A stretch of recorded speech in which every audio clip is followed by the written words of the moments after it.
Assalamualaikum warahmatullahi wabarakatuh. Hai anak-anak, semoga kita selalu dalam keadaan sehat walafiat. Kali ini kita akan membahas mengenai macam-macam kitab Allah Subhanahu wa taala dan isi kitab Allah Subhanahu wa taala. Allah telah menurunkan 4 kitabnya kepada rasul-rasulnya. Mari kita bahas satu persatu. Yang pertama, kitab Taurat. Kitab Taurat adalah kitab yang diturunkan oleh Allah Subhanahu wa taala kepada Nabi Musa alaihissalam untuk menjadi pedoman hidup bagi Bani Israel dan bagi dirinya sendiri.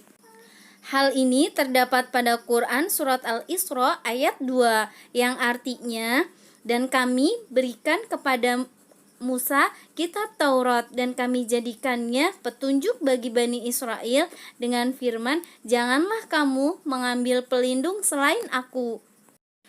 Terdapat 10 hukum yang berisi tentang akidah dan syariah dari kitab Taurat. Yang pertama, hormati dan cintai Allah saja. Sebutkan nama Allah dengan hormat. Kuduskan hari Tuhan, hari ke-7 atau hari Sabtu. Hormati ibu bapakmu, jangan membunuh, jangan berbuat zina, jangan mencuri, jangan berdusta, jangan ingin berbuat zina, dan jangan ingin memiliki barang orang lain dengan cara yang tidak halal. Yang kedua, kitab Zabur. Dalam bahasa Arab dikenal dengan sebutan Mazmur dan bahasa Ibrani Mizmar, yaitu nyanyian rohani yang dianggap suci. Kitab Zabur adalah kitab yang diturunkan oleh Allah Subhanahu wa taala kepada Nabi Daud alaihissalam untuk pedoman bagi Bani Israel. Hal ini terdapat dalam Quran surat An-Nisa ayat 163. Yang artinya, sesungguhnya kami mewahyukan kepadamu Muhammad sebagaimana kami telah mewahyukan kepada Nuh dan nabi-nabi setelahnya, dan kami telah mewahyukan pula kepada Ibrahim, Ismail, Ishak, Yakub dan anak cucunya, Isa, Ayub, Yunus, Harun dan Sulaiman, dan kami telah memberikan kitab Zabur kepada Daud. Ada 150 surat dalam kitab Zabur tetapi tidak mengandung hukum-hukum, tetapi hanya berisi nasihat-nasihat, hikmah, pujian, dan sanjungan kepada Allah Subhanahu wa taala.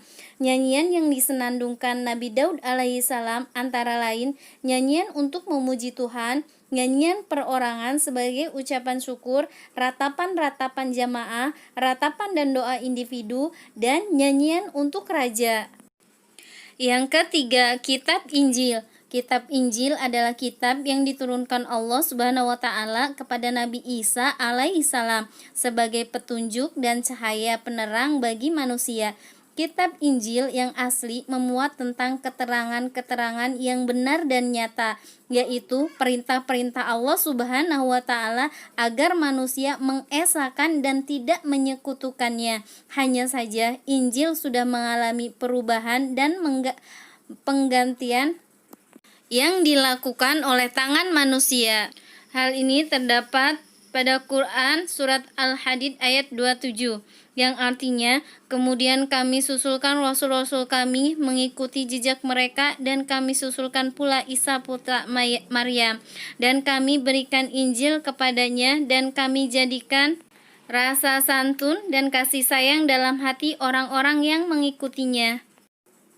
Yang keempat, kitab Al-Quran. Kitab Al-Quran adalah kitab suci yang diturunkan oleh Allah Subhanahu wa taala kepada Nabi Muhammad SAW melalui malaikat Jibril untuk pedoman hidup bagi manusia di seluruh bumi ini.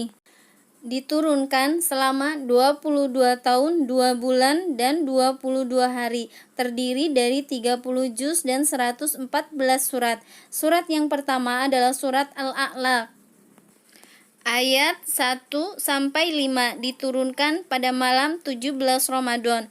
Kitab Al-Quran adalah kitab terlengkap dan berlaku bagi semua umat manusia sampai akhir zaman. Hal ini terdapat dalam Quran surat Al-Baqarah ayat 2 yang artinya, kitab Al-Quran ini tidak ada keraguan padanya, petunjuk bagi mereka yang bertakwa. Contoh perilaku baik terhadap yang pertama, meyakini bahwa kitab Al-Quran diturunkan oleh Allah Subhanahu wa Ta'ala. Yang kedua, menjadikan kitab Al-Quran sebagai pedoman hidup dan berperilaku. Yang ketiga, berusaha mengamalkan isi dari kitab Al-Quran dalam kehidupan sehari-hari. Nama-nama lain dalam Al-Quran antara lain Al-Huda memiliki arti petunjuk, Al-Furqan memiliki arti pembeda antara yang benar dan yang salah, As-Sifa memiliki arti obat, Az-Zikir memiliki arti pemberi peringatan, Al-Kitab memiliki arti suatu yang ditulis, Al-Hikmah memiliki arti kebijaksanaan, Al-Bayan memiliki arti penerang, An-Nur memiliki arti cahaya, Al-Kalam memiliki arti ucapan atau firman, Al-Busra memiliki arti kabar gembira. Isi kandungan Al-Quran, akidah, ibadah, akhlak, hukum, sejarah, dan dorongan untuk berpikir. Demikian penjelasan mengenai kitab-kitab Allah Subhanahu wa Ta'ala. Semoga bermanfaat. Wa akhiran, wassalamualaikum warahmatullahi wabarakatuh.